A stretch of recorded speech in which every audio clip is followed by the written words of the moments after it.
Hello dears, ഇന്ന് ഞാൻ എടുക്കാൻ പോകുന്നത് 5th സ്റ്റാൻഡേർഡിലെ സാമൂഹ്യശാസ്ത്രം കേട്ടോ. 5ാം ക്ലാസ്സിലെ സാമൂഹ്യശാസ്ത്രത്തിലെ പുതിയ ബുക്കാണ് 2024 അല്ലേ. അതിലെ സെക്കൻഡ് ചാപ്റ്ററായ ഭക്ഷണവും മനുഷ്യരും അല്ലേ, മനുഷ്യരും ഭക്ഷണം എന്ന് പറഞ്ഞാൽ ആ ചാപ്റ്ററിൻ്റെ ബാക്കി ഭാഗമാണ് ടീച്ചർ എടുക്കുന്നത് കേട്ടോ. നോക്കാം എന്താണെന്നുള്ളത്. ഭക്ഷ്യവസ്തുക്കളുടെ കൈമാറ്റം. ഇപ്പൊ ഭക്ഷ്യവസ്തുക്കൾ ശേഖരിക്കുന്നതിനെ കുറിച്ചൊക്കെ നമ്മൾ പറഞ്ഞില്ലേ. ഇനി ഭക്ഷ്യവസ്തുക്കൾ എന്താ, കൈമാറുകയാണ് അല്ലെ, കൈമാറ്റാണ്. ആദിമ മനുഷ്യൻ ആവശ്യത്തിലധികം വന്ന ഭക്ഷ്യവസ്തുക്കൾ പിൽക്കാല ഉപയോഗത്തിനായി സൂക്ഷിച്ചു വെക്കുക മാത്രമാണ് ചെയ്തിരുന്നത്. പണ്ടുള്ള ആൾക്കാർ എന്താണ്, ആവശ്യത്തിലധികം വന്ന ഭക്ഷ്യവസ്തുക്കൾ ഒരു കുറെ ഉണ്ടാക്കി അല്ലേ. അപ്പൊ ആ ഭക്ഷ്യവസ്തുക്കളൊക്കെ പിന്നെ ഉപയോഗിക്കാൻ വിചാരിച്ച് സൂക്ഷിച്ചു വെക്കുകയാണ് ചെയ്തത് അല്ല അല്ലെ. അധികം വന്ന ഭക്ഷണവസ്തുക്കൾ പിന്നീടുള്ള ഉപയോഗത്തിനായി സംഭരിക്കുക മാത്രമല്ല, അത് എന്താക്കി, ആവശ്യക്കാർക്ക് കൈമാറ്റം നടത്തുകയും ചെയ്തിരുന്നു അല്ലെ. ആവശ്യക്കാർക്ക് എന്താണ്, കൈമാറ്റം നടത്തുകയും ചെയ്തിരുന്നു. പിന്നെ അന്ന് എങ്ങനെയായിരിക്കാം ഇത്തരം കൈമാറ്റങ്ങൾ നടന്നിട്ടുണ്ടാവുക? അന്ന് എങ്ങനെയായിരിക്കും? ഇന്നിപ്പോ പൈസ കൊടുത്തിട്ടാണ് ഓരോ കൈമാറ്റങ്ങൾ നടക്കുന്നത് അല്ലെ. അപ്പൊ അന്ന് എങ്ങനെയായിരിക്കാം? അന്ന് പൈസ ഒന്നും ഇല്ലല്ലോ. അപ്പൊ എങ്ങനെയായിരിക്കും കൈമാറ്റങ്ങൾ നടന്നിട്ടുണ്ടാവുക? തനിക്ക് ആവശ്യമുള്ള വസ്തുക്കൾ നേടുന്നതിനായി ഓരോരുത്തരും സംഭരിച്ചിരുന്ന വസ്തുക്കൾ മറ്റുള്ളവർക്ക് കൈമാറിയിരുന്നു. എന്താണ്, ഈ തങ്ങൾ എന്താണോ ഉണ്ടാക്കിയത് ആ വസ്തുക്കൾ ഞങ്ങൾക്ക് എന്താണ് അത് കൈമാറുകയാണ് മറ്റേ കിട്ടാൻ വേണ്ടി. അവരുണ്ടാക്കിയ സാധനം കിട്ടാൻ വേണ്ടിയിട്ട് നമ്മൾ ഉണ്ടാക്കിയ സാധനം അവർക്ക് കൊടുക്കും. അപ്പൊ അവരുണ്ടാക്കിയ സാധനം തിരിച്ചിങ്ങോട്ട് കിട്ടും അല്ലെ. അപ്പൊ എനിക്ക് ആവശ്യമുള്ള വസ്തുക്കൾ നേടുന്നതിനായി ഓരോരുത്തരും സംഭരിച്ചിരുന്ന വസ്തുക്കൾ എന്താ, മറ്റുള്ളവർക്ക് കൈമാറിയിരുന്നു അല്ലെ. ഭക്ഷ്യവസ്തുക്കളുടെ കൈമാറ്റം ദക്ഷിണേന്ത്യയിൽ. ഇനി എന്താണ് ഭക്ഷ്യവസ്തുക്കളുടെ കൈമാറ്റം ദക്ഷിണേന്ത്യയിൽ? ഏകദേശം 1500 വർഷങ്ങൾക്ക് മുമ്പ് ദക്ഷിണേന്ത്യയിൽ ഭക്ഷ്യവസ്തുക്കളുടെ കൈമാറ്റം നിലനിന്നിരുന്നതായി സംഘകാല കൃതികളിൽ സൂചിപ്പിച്ചിട്ടുണ്ട്. എന്താണ്, ഏകദേശം 1500 വർഷങ്ങൾക്ക് മുമ്പ് തന്നെ നമ്മളെ ഈ ദക്ഷിണേന്ത്യയിൽ എന്താണ്, ഈ ഭക്ഷ്യവസ്തുക്കളുടെ ഭക്ഷണ സാധനങ്ങളുടെ കൈമാറ്റം കൈമാറുക പറഞ്ഞാൽ അങ്ങോട്ടും ഇങ്ങോട്ടൊക്കെ മാറുക അല്ലെ. അതായത് ഒരാൾ ആവശ്യമുള്ളത് മറ്റൊരാളുടെ കയ്യിലുണ്ടെങ്കിൽ ഇയാളുടെ കയ്യിലുള്ള സാധനം അങ്ങോട്ട് കൊടുക്കുക, എന്നിട്ട് അത് ഇങ്ങോട്ട് വാങ്ങുക അല്ലെ. അങ്ങനെ കൈമാറ്റം നിലനിന്നിരുന്നതായി സംഘകാല കൃതികളിൽ സൂചിപ്പിച്ചിട്ടുണ്ട്. ഓരോ പ്രദേശത്തുള്ളവരും മറ്റ് പ്രദേശങ്ങളിലുള്ളവർക്ക് അവർ സമാഹരിച്ച ഭക്ഷ്യവസ്തുക്കൾ കൈമാറുകയും അവരിൽ നിന്ന് തങ്ങൾക്ക് ആവശ്യമുള്ളവ സ്വീകരിക്കുകയും ചെയ്തിരുന്നു. എന്താണ്, ഓരോ പ്രദേശത്തുള്ളവരും മറ്റ് പ്രദേശങ്ങളിലുള്ളവർക്ക് അവർ സമാഹരിച്ച ഭക്ഷ്യവസ്തുക്കൾ കൈമാറുകയും അവരിൽ നിന്ന് തങ്ങൾക്ക് ആവശ്യമുള്ളവ സ്വീകരിക്കുകയും ചെയ്തിരുന്നു. കടൽ തീരത്ത് താമസിച്ചിരുന്നവർ മറ്റ് പ്രദേശങ്ങളിലുള്ളവർക്ക് ഉണക്ക മത്സ്യവും ഉപ്പും കൈമാറി. എന്താണ്, കടൽ തീരത്ത് താമസിച്ചിരുന്നവർ എന്താണ്, മറ്റ് പ്രദേശങ്ങളിലുള്ളവർക്ക് എന്താണ്, ഉണക്ക മത്സ്യവും ഉപ്പും കൈമാറി. പകരം മറ്റുള്ളവരിൽ നിന്ന് മറ്റ് ഭക്ഷ്യവസ്തുക്കളും വനവിഭവങ്ങളും സ്വീകരിച്ചിരുന്നു. വനപ്രദേശങ്ങളിലുള്ളവർ ഇതര പ്രദേശങ്ങളിലുള്ളവർക്ക് വനവിഭവങ്ങൾ കൈമാറി. സമതലങ്ങളിൽ താമസിച്ചിരുന്നവർ തങ്ങളുടെ കാർഷികോൽപ്പന്നങ്ങൾ ഇതര പ്രദേശങ്ങളിലുള്ളവർക്ക് കൈമാറുകയും ചെയ്തിരുന്നു അല്ലെ. അങ്ങോട്ടും ഇങ്ങോട്ടൊക്കെ കൈമാറ്റം അന്ന് നടന്നിരുന്നു. കൈമാറ്റ സമ്പ്രദായം. നാണയ വ്യവസ്ഥ നിലവിൽ വരുന്നതിന് മുമ്പ് സാധനങ്ങൾ പരസ്പരം കൈമാറ്റം ചെയ്യുന്ന രീതിയാണ് ഉണ്ടായിരുന്നത്. ഈ കൈമാറ്റ രീതിയാണ് ബാർട്ടർ സമ്പ്രദായം എന്നറിയപ്പെട്ടിരുന്നത്. എന്താണ്, ഈ നാണയം പൈസയൊക്കെയുള്ള ആ വ്യവസ്ഥ നിലവിൽ വരുന്നതിന് മുമ്പ് എന്താണ്, സാധനങ്ങൾ പരസ്പരം കൈമാറ്റം ചെയ്യുന്ന രീതിയാണ് ഉണ്ടായിരുന്നത്. ഈ കൈമാറ്റ രീതിയാണ് ബാർട്ടർ സമ്പ്രദായം എന്നറിയപ്പെടുന്നത്. ഇത്തരം കൈമാറ്റങ്ങൾ സമൂഹത്തിൽ നിരവധി മാറ്റങ്ങൾക്ക് ഇടയാക്കി. സാധനങ്ങളുടെ കൈമാറ്റം കച്ചവടത്തിലേക്ക് നയിച്ചു. സാധനങ്ങളുടെ കൈമാറ്റം എന്താ, കച്ചവടത്തിലേക്ക് നയിച്ചു. അതുവഴി ചന്തകൾ രൂപം കൊണ്ടു. ചന്തകൾ ക്രമേണ കച്ചവട കേന്ദ്രങ്ങളായി വികസിച്ചു. സാധനങ്ങൾ വാങ്ങുന്നതിനും വിൽക്കുന്നതിനുമായി ജനങ്ങൾ കച്ചവട കേന്ദ്രങ്ങളിൽ എത്തുകയും അവ ക്രമേണ നഗരങ്ങളായി മാറുകയും ചെയ്തു. അപ്പൊ എന്താണ്, നഗരങ്ങളായി എങ്ങനെ മാറിയത്? അങ്ങനെ സാധനങ്ങൾ സമൂഹത്തിൽ നിരവധി മാറ്റങ്ങൾക്ക് ഇടയായില്ലേ. കൈമാറ്റങ്ങള് സാധനങ്ങളുടെ കൈമാറ്റം കച്ചവടത്തിലേക്ക് നയിച്ചു. അതുവഴി എന്താണ്, ചന്തകൾ രൂപം കൊണ്ടു. ചന്തകൾ ക്രമേണ എന്തായി, കച്ചവട കേന്ദ്രങ്ങളായി വികസിച്ചു. സാധനങ്ങൾ വാങ്ങുന്നതിനും വിൽക്കുന്നതിനുമായി ജനങ്ങൾ എന്താക്കി, കച്ചവട കേന്ദ്രങ്ങളിൽ എത്തുകയും അവ ക്രമേണ നഗരങ്ങളായി മാറുകയും ചെയ്തു അല്ലെ.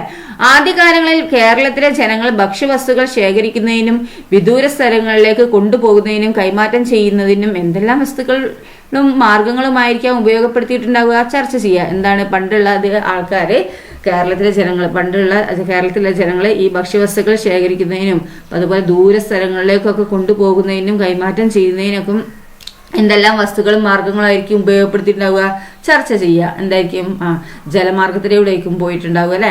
നഗരങ്ങളുടെ രൂപീകരണത്തെ സൂചിപ്പിക്കുന്ന ഒരു ഫ്ലോ ചാർട്ട് പൂർത്തിയാക്കുക. നോക്കൂ, സാധനങ്ങളുടെ കൈമാറ്റം അല്ലെ, പിന്നെ നഗരങ്ങൾ അല്ലെ, എന്തൊക്കെയാണെന്നുള്ളത് എന്തൊക്കെയായിരിക്കും?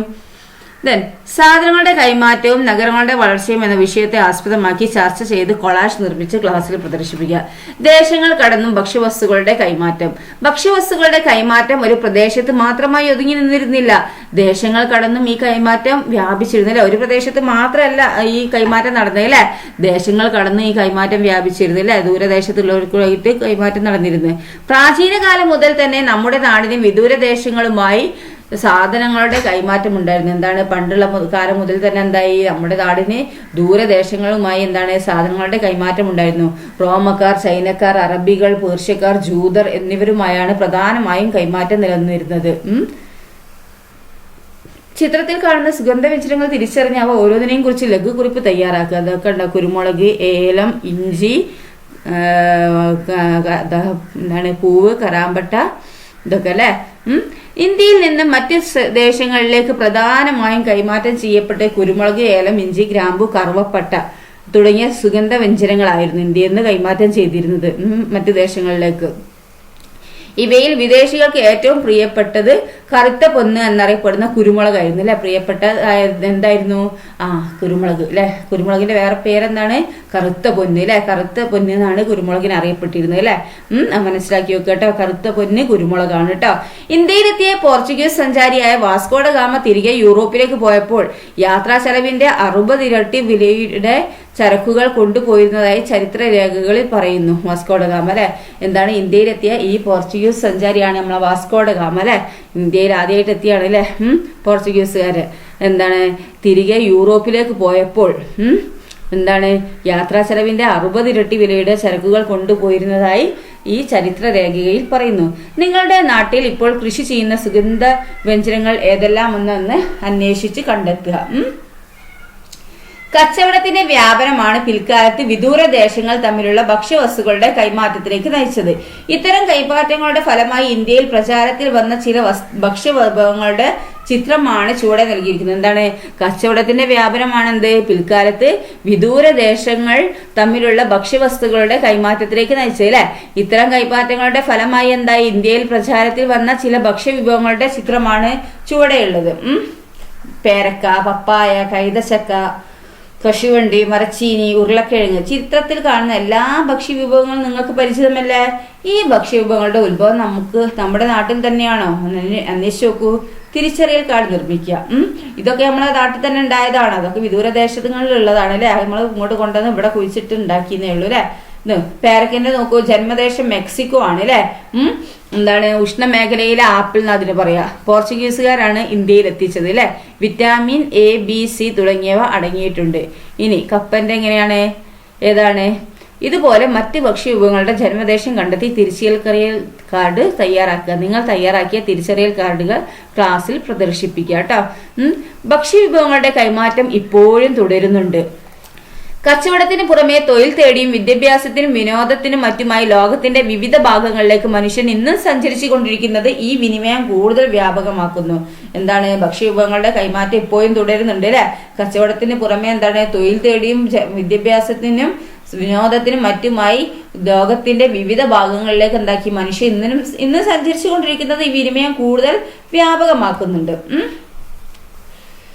കച്ചവടത്തിന്റെ വ്യാപനം വിദൂര ദേശങ്ങൾ തമ്മിലുള്ള ഭക്ഷ്യവസ്തുക്കളുടെ കൈമാറ്റത്തിലേക്ക് നയിച്ചത് എങ്ങനെയാ? ഞാൻ കഴിക്കുന്ന പല പഴവർഗ്ഗങ്ങളും മറ്റ് ഭക്ഷ്യവസ്തുക്കളും പല രാജ്യങ്ങളിൽ നിന്നും ഇവിടേക്ക് എത്തിച്ചേർന്നതാണെന്ന് നിങ്ങൾ കണ്ടല്ലോ. ഇതുപോലെ തന്നെ മറ്റു രാജ്യങ്ങളിൽ നിന്ന് ഇവിടെ എത്തിച്ചേർന്ന് നമുക്കിടയിൽ പ്രചരിച്ച ഭക്ഷ്യവിഭവങ്ങളുടെ ഒരു പട്ടിക നമുക്ക് തയ്യാറാക്കാം. അവയുടെ ജന്മദേശങ്ങൾ കൂടി കണ്ടെത്തുക. ഭക്ഷണവും അസമത്വവും.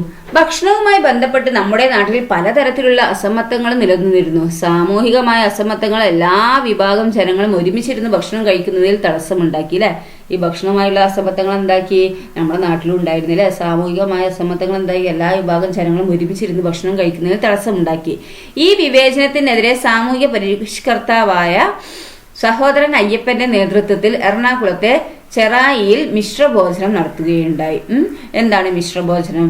എന്താ സംഭവം ഇവിടെ പറഞ്ഞിരിക്കുന്നത്? നമ്മൾ ഒരുമിച്ചിരുന്ന് ഭക്ഷണം കഴിക്കുന്നത് എന്താക്കി പല ഈ വലിയ അങ്ങനെ ഈ പ്രശ്നങ്ങൾ ഉണ്ടായില്ലേ. അതായത് വേറെ ഓരോ കൂട്ടുകാരുടെ കൂട്ടത്തില് എല്ലാവർക്കും ഒരുമിച്ച് കഴിക്കാൻ പറ്റൂല. ഒരു താഴ്ന്ന വിഭാഗത്തിൽപ്പെട്ടതാണ്. അങ്ങനെ പല പ്രശ്നങ്ങളും ഉണ്ടായിരുന്നു. അപ്പോൾ ഈ വിവേചനത്തിനെതിരെ എന്താക്കി, ഈ സാമൂഹിക പരിഷ്കർത്താവായ സഹോദരൻ അയ്യപ്പൻ്റെ നേതൃത്വത്തിൽ എന്താക്കി, എറണാകുളത്തെ ചെറായിൽ മിശ്രഭോജനം നടത്തുകയുണ്ടായി. എന്താണ് മിശ്രഭോജനം? സഹോദരൻ അയ്യപ്പനാണ് കേട്ടോ ഇയാൾ. നോക്കൂ, മിശ്രഭോജനം 1917 മെയ് 29 വിവിധ ജാതിക്കാരെ ഒന്നിച്ചിരുത്തി സഹോദരൻ അയ്യപ്പൻ്റെ നേതൃത്വത്തിൽ എറണാകുളം ജില്ലയിലെ ചെറായിൽ മിശ്രഭോജനം സംഘടിപ്പിച്ചത്. അപ്പോൾ എല്ലാ ജാതിക്കാരെയും ഒന്നിച്ചിരുത്തിയിട്ട് എന്താക്കി, വിവിധ ജാതിക്കാരെ അല്ലെ, പല ജാതിക്കാരെയും ഒന്നിച്ചിരുത്തിയിട്ട് എന്താക്കി, അദ്ദേഹം എറണാകുളം ജില്ലയിൽ മിശ്രഭോജനം സംഘടിപ്പിച്ചു അല്ലെ. എല്ലാ വിഭാഗം ജനങ്ങൾക്കും ഒന്നിച്ചിരുന്ന് ഭക്ഷണം കഴിക്കുന്നതിനുള്ള അവകാശം നിഷേധിക്കപ്പെട്ടതിനെതിരെയാണ് ഈ സമരം നടത്തിയത്. മിശ്രഭോജനത്തിന് നേതൃത്വം കൊടുത്തതിനാൽ ശക്തമായ എതിർപ്പ് സഹോദരൻ അയ്യപ്പന് നേരിടേണ്ടതായി വന്നു. കേരളത്തിൽ നിലനിന്നിരുന്ന സാമൂഹികമായ അസമത്വത്തെയാണ് ഇത് വെളിവാക്കുന്നത്. ജാതി വ്യവസ്ഥയാണ് ഈ അസമത്വത്തിന് കാരണമായത് അല്ലേ.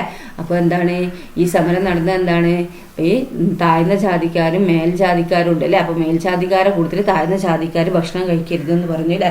അപ്പോൾ എന്താക്കി, അദ്ദേഹം ഒരു സമരം നടത്തി. എന്താണ്, വിവിധ ജാതിക്കാരെ ഒന്നിച്ചിരുത്തിയിട്ട് ഈ ഭക്ഷണം ഒരുമിച്ച് കഴിക്കുക എന്നുള്ളത് അല്ലേ. ഇതിന് അദ്ദേഹം എന്താണ്, ശക്തമായ എതിർപ്പ് നേരിടേണ്ടി വന്നിട്ടുണ്ട് അല്ലേ. കേരളത്തിൽ നിലനിന്നിരുന്ന സാമൂഹികമായ അസമത്വത്തെയാണ് ഇത് വെളിവാക്കുന്നത്. ജാതി വ്യവസ്ഥയാണ് ഈ അസമത്വത്തിന് കാരണമായത് അല്ലേ. ഭക്ഷണവുമായി ബന്ധപ്പെട്ട ജാതി വിവേചനം ഇന്നും നമ്മുടെ നാട്ടിൽ നിലനിൽക്കുന്നുണ്ടോ? ചർച്ച ചെയ്ത് നോക്കൂ. ഇത്തരത്തിലുള്ള വിവേചനങ്ങൾ നമ്മുടെ രാജ്യത്ത് നിയമത്തിലൂടെ നിരോധിച്ചിട്ടുണ്ട്. സാമൂഹികമായ വിവേചനം മാത്രമല്ല, സാമ്പത്തികമായ വിവേചനവും ഭക്ഷണരംഗത്തെ സമത്വത്തിന് വെല്ലുവിളിയാകുന്നുണ്ട് അല്ലെ. സാമൂഹികമായ വിവേചനം മാത്രമല്ല, എന്താ, സാമ്പത്തികമായ വിവേചനം എന്താണ്, ഈ ഭക്ഷണരംഗത്തെ സമത്വത്തിന് വെല്ലുവിളിയാകുന്നുണ്ട് അല്ലെ. ഭക്ഷണത്തിലെ അസമത്വങ്ങൾ എന്ന വിഷയത്തെ കുറിച്ച് ഒരു കുറിപ്പ് തയ്യാറാക്കുക. ഇനി പട്ടിണിയുടെ നേർക്കാഴ്ച. ഈ വാർത്താ തലക്കെട്ടുകൾ ശ്രദ്ധിക്കൂ. എന്താണ്, കാലാവസ്ഥാ വ്യതിയാനം രാജ്യത്തെ പട്ടിണി വർദ്ധിപ്പിക്കുമെന്ന് റിപ്പോർട്ട്. വിശന്നു കരയുന്ന കുട്ടികൾ, സിറിയയിൽ കൊടും പട്ടിണി. ഉക്രൈനിലെ യുദ്ധം, ആഗോള ഭക്ഷ്യ പ്രതിസന്ധി രൂക്ഷമാകും. അതിരൂക്ഷമായ വരൾച്ച, സൊമാലിയയിൽ ലക്ഷക്കണക്കിന് കുട്ടികൾക്ക് ഭക്ഷണമില്ല. എന്തെല്ലാം വിവരങ്ങളാണ് ഈ വാർത്തകളിൽ നിന്ന് നിങ്ങൾക്ക് മനസ്സിലാക്കാൻ കഴിയുന്നത്. ലോകത്തിന്റെ വിവിധ ഭാഗങ്ങളിൽ ഇന്നും പട്ടിണി നിലനിൽക്കുന്നുണ്ട് അല്ലേ. പിന്നെന്താണ്, സിറിയയിലാണെങ്കിൽ കൊടും പട്ടിണിയാണ് പറയുന്നത് അല്ലേ. പിന്നെ ആഗോള ഭക്ഷ്യ പ്രതിസന്ധി രൂക്ഷമാകുന്നതാണ് ഉക്രൈനിലെ യുദ്ധം കൊണ്ട് അല്ലേ. അങ്ങനെ അതിരൂക്ഷമായ വളർച്ച കൊണ്ട് എന്താണ്, കുറേ ആൾക്കാർക്ക് എന്താണ് ഭക്ഷണമില്ല. കുറേ കുട്ടികൾക്ക്, ലക്ഷക്കണക്കിന് കുട്ടികൾക്ക് ഭക്ഷണമില്ല അല്ലേ. ആരോഗ്യം സംരക്ഷിക്കുന്നതിന് ആവശ്യമായ ഭക്ഷണം എല്ലാ മനുഷ്യരുടെയും അവകാശമാണ്. എന്നാൽ ജീവൻ നിലനിർത്താൻ ഒരു നേരത്തെ ഭക്ഷണം പോലും കിട്ടാതെ ആയിരങ്ങൾ ലോകത്തിന്റെ പലയിടങ്ങളിലുമുണ്ട്. കാലാവസ്ഥയിൽ ഉണ്ടാകുന്ന മാറ്റങ്ങൾ, യുദ്ധം, തൊഴിലില്ലായ്മ തുടങ്ങിയ ദാരിദ്ര്യത്തിനും കൊടും പട്ടിണിക്കും കാരണമാകുന്നുണ്ട് അല്ലെ. എന്തൊക്കെയാണ് ഈ യുദ്ധം, തൊഴിലില്ലായ്മ, ഈ കാലാവസ്ഥയിൽ ഉണ്ടാകുന്ന മാറ്റം, ഇതൊക്കെ എന്താണ് ദാരിദ്ര്യത്തിനും പിന്നെ അതുപോലെ പട്ടിണിക്കും കാരണമാകുന്നുണ്ട്. ബംഗാളിലെ ഭക്ഷ്യക്ഷാമം നോക്കൂ. ബംഗാളിലെ ക്ഷാമ പ്രദേശത്തെ ജനങ്ങൾ ഭക്ഷണത്തിനായി കാത്തിരിക്കുന്ന ദൃശ്യമാണ് ഈ കാണുന്നത് അല്ലെ. ബ്രിട്ടീഷ് ഭരണകാലത്തെ അമിതമായ സാമ്പത്തിക ചൂഷണം ഇന്ത്യയിൽ ഭക്ഷ്യക്ഷാമത്തിന് കാരണമാവുകയും തൽഫലമായി നിരവധി പേർ മരണപ്പെടുകയും ചെയ്തു. എന്താണ്, ബ്രിട്ടീഷ് ഭരണകാലത്തെ അമിതമായ സാമ്പത്തിക ചൂഷണം എന്തായി, ഇന്ത്യയിൽ ഭക്ഷ്യക്ഷാമത്തിന് കാരണമായി അല്ലെ. ഭക്ഷ്യം കിട്ടാതെ വന്നു. അതിന്റെ ഫലമായിട്ട് എന്താണ്, ഒരുപാട് ആൾക്കാർ മരിച്ചു അല്ലെ. ഇതിന്റെ ഒരു ഉദാഹരണമാണ് 1943 ബംഗാളിൽ ഉണ്ടായ ഭക്ഷ്യക്ഷാമം അല്ലെ. ഇതിനുള്ള ഉദാഹരണമാണ് അല്ലെ. 1943 ബംഗാളിൽ ഉണ്ടായ ഭക്ഷ്യക്ഷാമം. ബംഗാളിലെ ജനങ്ങളുടെ പ്രധാന ഉപജീവന മാർഗം കൃഷിയായിരുന്നു. ബംഗാളിലെ ജനങ്ങളുടെ പ്രധാന ഉപജീവന മാർഗം എന്തായിരുന്നു, കൃഷിയായിരുന്നു അല്ലെ. ബംഗാൾ തീരത്തുണ്ടായ ശക്തമായ കൊടുങ്കാറ്റിന്റെ ഫലമായി അവിടുത്തെ നെൽകൃഷി വ്യാപകമായി നശിച്ചു. ഇതിനെ തുടർന്ന് ബംഗാളിൽ ഭക്ഷ്യക്ഷാമം ഉണ്ടായി. ഈ ക്ഷാമകാലത്ത് ഏകദേശം 30 ലക്ഷം പേർ പട്ടിണി മൂലം മരണപ്പെട്ടിട്ടുണ്ട്. എന്താണ്, ഈ ബംഗാൾ തീരത്ത് ശക്തമായ കൊടുങ്കാറ്റിന്റെ ഫലമായി അവിടുത്തെ നെൽകൃഷി നശിച്ചു. അതിനെ തുടർന്ന് എന്തായി, ബംഗാളില് ഭക്ഷണമൊന്നും കിട്ടാതായി അല്ലെ. ഈ ക്ഷാമകാലത്ത് എന്താക്കി, ഏകദേശം 30 ലക്ഷം പേര് ഈ ഭക്ഷണമൊന്നും കിട്ടാതെ പട്ടിണി മൂലം മരണപ്പെട്ടു. അതാണ്. സമ്പത്തിന്റെ വിതരണത്തിലുള്ള അസമത്വമാണ് പട്ടിണിക്ക് മറ്റൊരു കാരണം. എന്താണ്, സമ്പത്തിന്റെ വിതരണത്തിലുള്ള അസമത്വമാണ് പട്ടിണിക്ക് മറ്റൊരു കാരണം. എല്ലാവർക്കും തുല്യമായല്ല സമ്പത്ത് വിതരണം ചെയ്യുന്നതിൽ. അതിനാൽ ചിലർ യഥേഷ്ടം ഭക്ഷണം കഴിക്കുമ്പോൾ മറ്റു ചിലർക്ക് പട്ടിണി കിടക്കേണ്ടതായി വരുന്നില്ല. എല്ലാവർക്കും ഒരുപോലെയല്ല സമ്പത്തുള്ളത് അല്ലേ. അപ്പൊ എന്താണ്, ചിലർ കുറേ ഭക്ഷണം കഴിക്കുമ്പോൾ എന്താണ് മറ്റു ചിലർക്ക് ഒന്നും കിട്ടാതെ പട്ടിണി കിടക്കേണ്ടതായി വരുന്നു അല്ലേ. ദാരിദ്ര്യത്തിനും പട്ടിണിക്കും എതിരെയുള്ള പ്രവർത്തനങ്ങൾ ശക്തിപ്പെടുത്തുകയും എല്ലാവർക്കും ഭക്ഷണം ഉറപ്പാക്കുകയും ചെയ്യുക എന്ന ലക്ഷ്യത്തോടെ ഓരോ വർഷവും ഒക്ടോബർ 16 ലോക ഭക്ഷ്യദിനമായി ആചരിച്ചു വരുന്നു അല്ലെ. എന്താണ്, ദാരിദ്ര്യത്തിനും പട്ടിണിക്കും എതിരെയുള്ള പ്രവർത്തനങ്ങൾ ശക്തിപ്പെടുത്തുകയും എല്ലാവർക്കും ഭക്ഷണം ഉറപ്പാക്കുകയും ചെയ്യുക എന്ന ലക്ഷ്യത്തോടെ ഓരോ വർഷവും എല്ലാ വർഷവും ഒക്ടോബർ 16 എന്താണ് ലോക ഭക്ഷ്യദിനമായി ആചരിച്ചു വരികയാണ് കേട്ടോ. അപ്പൊ ലോക ഭക്ഷ്യദിനം എന്നാണ് ഒക്ടോബർ 16. ദാരിദ്ര്യ നിർമ്മാർജ്ജനത്തിനായി വിവിധ പദ്ധതികൾ നടപ്പിലാക്കി മാതൃകയായ സംസ്ഥാനമാണ് കേരളം. ദാരിദ്ര്യ നിർമ്മാർജ്ജനത്തിനായി വിവിധ പദ്ധതികൾ നടപ്പിലാക്കിയ മാതൃകയായ സംസ്ഥാനമാണ് എന്ത്, കേരളം. ദാരിദ്ര്യ നിർമ്മാർജ്ജനത്തിനായി കേരള സർക്കാർ രൂപം കൊണ്ടെടുത്തിട്ടുള്ള പദ്ധതിയായ കുടുംബശ്രീ മിഷൻ ഇതിന് ഉദാഹരണമാണ് അല്ലെ. എന്താണ്, ദാരിദ്ര്യ നിർമ്മാർജ്ജനത്തിനായി കേരള സർക്കാർ രൂപം കൊടുത്തിട്ടുള്ള പദ്ധതിയാണ് കുടുംബശ്രീ മിഷൻ, ഇതിനൊരു ഉദാഹരണമാണ്. ദേശീയ ഭക്ഷ്യ സുരക്ഷാ നിയമം, നാഷണൽ ഫുഡ് സെക്യൂരിറ്റി ആക്ട് 2013. ഇന്ത്യയിൽ ദേശീയ ഭക്ഷ്യ സുരക്ഷാ നിയമം 2013 നിലവിൽ വന്നു. എല്ലാവർക്കും ഭക്ഷ്യ സുരക്ഷ ഉറപ്പാക്കുക എന്നതാണ് ഈ നിയമത്തിന്റെ ലക്ഷ്യം. ഇന്ത്യയിൽ ദേശീയ ഭക്ഷ്യ സുരക്ഷാ നിയമം 2013 നിലവിൽ വന്നു അല്ലെ. എല്ലാവർക്കും എന്താണ്, ഭക്ഷ്യസുരക്ഷ ഉറപ്പാക്കുക എന്നതാണ് ഈ നിയമത്തിന്റെ ലക്ഷ്യം. ഈ ലക്ഷ്യം മുൻനിർത്തി പ്രവർത്തിക്കുന്ന ശക്തമായ ഒരു പൊതുവിതരണ സംവിധാനം നമ്മുടെ രാജ്യത്ത് നിലവിലുണ്ട്. എന്താണ്, ഇന്ത്യയിൽ ദേശീയ ഭക്ഷ്യസുരക്ഷാ നിയമം 2013 നിലവിൽ വന്നു. എല്ലാവർക്കും ഭക്ഷ്യസുരക്ഷ ഉറപ്പാക്കുക എന്നതാണ് ഈ നിയമത്തിന്റെ ലക്ഷ്യം. ഈ ലക്ഷ്യം മുൻനിർത്തി പ്രവർത്തിക്കുന്ന ശക്തമായ ഒരു പൊതുവിതരണ സംവിധാനം എന്താണ് നമ്മുടെ രാജ്യത്ത് നിലവിലുണ്ട്. ഭക്ഷ്യദിന സന്ദേശം അടങ്ങുന്ന പ്ലക്കാർഡുകൾ നിർമ്മിച്ച് വിദ്യാലയത്തിൽ ഭക്ഷ്യദിന റാലി സംഘടിപ്പിക്കുക. ഭക്ഷണം പാഴാക്കരുത്, മറ്റുള്ളവരുമായി ഭക്ഷണം പങ്കുവെക്കൂ, ഭക്ഷണം പാഴാക്കരുത് അല്ലെ. പട്ടിണി ഇല്ലാത്ത ലോകം സൃഷ്ടിക്കുന്നതിൽ നമുക്ക് ഓരോരുത്തർക്കും എന്തെല്ലാം ചെയ്യാൻ കഴിയും, ചർച്ച ചെയ്യാം. ഭക്ഷണവും ആരോഗ്യവും, മനുഷ്യരുടെ ജീവൻ നിലനിർത്തുന്ന അടിസ്ഥാന ആവശ്യങ്ങളിൽ ഒന്നാണല്ലോ ഭക്ഷണം. ആരോഗ്യം നിലനിർത്തുന്നതിൽ ഭക്ഷണത്തിന്റെ സുപ്രധാന പങ്കുണ്ട്. പോഷക സമൃദ്ധമായ ഭക്ഷണം കഴിക്കുന്നതിലൂടെ നമ്മുടെ ശരീരവും മാനസികവുമായ ആരോഗ്യം നിലനിർത്താൻ സാധിക്കുന്നു. എന്നാൽ അനാരോഗ്യകരമായ ഭക്ഷണശീലം പല ജീവിതശൈലി രോഗങ്ങൾക്കും കാരണമാകുന്നുണ്ട് അല്ലെ. എന്താണ് ഇവിടെ പറയുന്നത്, മനുഷ്യരുടെ ജീവൻ നിലനിർത്തുന്ന അടിസ്ഥാന ആവശ്യങ്ങളിൽ ഒന്നാണ് ഭക്ഷണം അല്ലെ. ആരോഗ്യം നിലനിർത്തുന്നതിൽ ഭക്ഷണത്തിന് നല്ലൊരു പങ്ക് തന്നെ ഉണ്ട് അല്ലെ. പോഷക സമൃദ്ധമായ ഭക്ഷണം കഴിക്കുന്നതിലൂടെ നമ്മുടെ ശാരീരികവും മാനസികവുമായ ആരോഗ്യം നിലനിർത്താൻ സാധിക്കുന്നു. എന്നാൽ അനാരോഗ്യകരമായ ഭക്ഷണശീലം പല ജീവിതശൈലി രോഗങ്ങൾക്കും കാരണമാകുന്നുണ്ട്. 2023 അന്താരാഷ്ട്ര ചെറുധാന്യ വർഷമാണ് അല്ലെ. ഐക്യരാഷ്ട്ര സംഘടനയുടെ നിർദ്ദേശപ്രകാരം 2023 അന്താരാഷ്ട്ര ചെറുധാന്യ വർഷമായി തിരഞ്ഞെടുക്കപ്പെട്ടു. ചെറുധാന്യങ്ങളുടെ ഉൽപാദനവും ഉപഭോഗവും പ്രോത്സാഹിപ്പിക്കുക എന്നതാണ് അന്താരാഷ്ട്ര ചെറുധാന്യ വർഷാചരണത്തിന്റെ പ്രധാന ലക്ഷ്യം. പുല്ലുവർഗത്തിൽപ്പെടുന്ന ധാന്യവിളകളാണ് ചെറുധാന്യങ്ങൾ. എന്താണ്, പുല്ലുവർഗത്തിൽപ്പെട്ട ധാന്യവിളകളാണ് ചെറുധാന്യങ്ങൾ. ജോവർ, റാഗി, വരക്, തിന തുടങ്ങിയവ ചെറുധാന്യങ്ങളിൽ ഉൾപ്പെടുന്നു. ഹൃദയ സംബന്ധമായ പ്രശ്നങ്ങളെയും മറ്റ് ജീവിതശൈലി രോഗങ്ങളെയും നിയന്ത്രിക്കാൻ ചെറുധാന്യങ്ങൾക്ക് കഴിയും. അതിനാൽ പോഷക സമൃദ്ധമായ ചെറുധാന്യങ്ങൾ നമ്മുടെ ഭക്ഷണത്തിൽ നിത്യേന ഉൾപ്പെടുത്തണം അല്ലെ. അതാ റാഗി, മണിച്ചോള, ജോവർ അല്ലെ, ബാർലി, വരക്, പിന്നെന്താ ബജ്ര, തിന അല്ലെ, ഇതൊക്കെ അല്ലെ. അപ്പൊ എന്താണ് ഇവിടെ, ചെറുധാന്യങ്ങളുടെ ഉൽപാദനവും ഉപഭോഗവും നമുക്ക് പ്രോത്സാഹിപ്പിക്കണം അല്ലെ. എന്താണ്, അതാണ് ഈ അന്താരാഷ്ട്ര ചെറുധാന്യ വർഷാചരണത്തിന്റെ പ്രധാന ലക്ഷ്യം അല്ലെ. പുല്ലുവർഗത്തിൽപ്പെടുന്ന ധാന്യവിളകളാണ് എന്ത്, ചെറുധാന്യങ്ങൾ. പുല്ലുവർഗത്തിൽപ്പെടുന്ന ധാന്യവിളകളാണ് ചെറുധാന്യങ്ങൾ എന്ന് പറയുന്നത് അല്ലെ. ജോവർ, റാഗി, വരക്, തിന തുടങ്ങിയവ ചെറുധാന്യങ്ങളിൽ ഉൾപ്പെടുന്നു. ഹൃദയ സംബന്ധമായ പ്രശ്നങ്ങളെയും മറ്റ് ജീവിതശൈലി രോഗങ്ങളെയും നിയന്ത്രിക്കാൻ ചെറുധാന്യങ്ങൾക്ക് കഴിയും. അതിനാൽ പോഷക സമൃദ്ധമായ ചെറുധാന്യങ്ങൾ നമ്മുടെ ഭക്ഷണത്തിൽ നിത്യേന ഉൾപ്പെടുത്തണം അല്ലെ. അപ്പൊ റാഗി, മണിച്ചോളം, ജോവർ, ബാർലി, വരക്, ബജ്ര, തിന അല്ലെ, ഇതൊക്കെ അല്ലെ. അനാരോഗ്യകരമായ ഭക്ഷണശീലവും ജീവിതശൈലി രോഗങ്ങളും എന്ന വിഷയത്തിൽ ഒരു കുറിപ്പ് തയ്യാറാക്കുക. ഭക്ഷ്യവസ്തുക്കളുടെ ലഭ്യത എല്ലാ പൗരരുടെയും നിയമപരമായ അവകാശമാണ് അല്ലെ. നമുക്ക് ലഭിക്കുന്ന ഭക്ഷണം കരുതലോടെ ഉപയോഗിക്കണം. ഭക്ഷണം പാഴാക്കുന്നത്, ഒരു നേരത്തെ ഭക്ഷണം പോലും ലഭിക്കാത്തവരോട് നാം ചെയ്യുന്ന ക്രൂരതയാണ്.